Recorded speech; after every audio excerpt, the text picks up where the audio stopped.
Христианские притчи. Наследие святых отцов.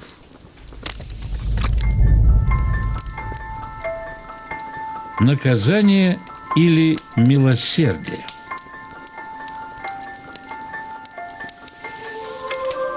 Авва Амон был рукоположен в епископа.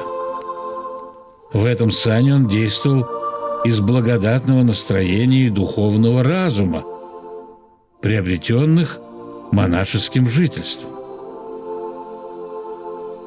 Однажды привели к нему на суд беременную девицу и потребовали от него церковного наказания для нее.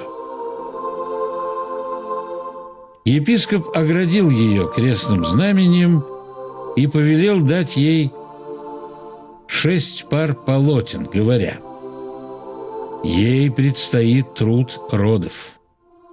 Как бы не умерла она или не умерло дитя ее, а на цену этих полотен, по крайней мере, могут быть совершены похороны». Обвинители девицы сказали ему: «Что ты делаешь? Дай ей эпитимию».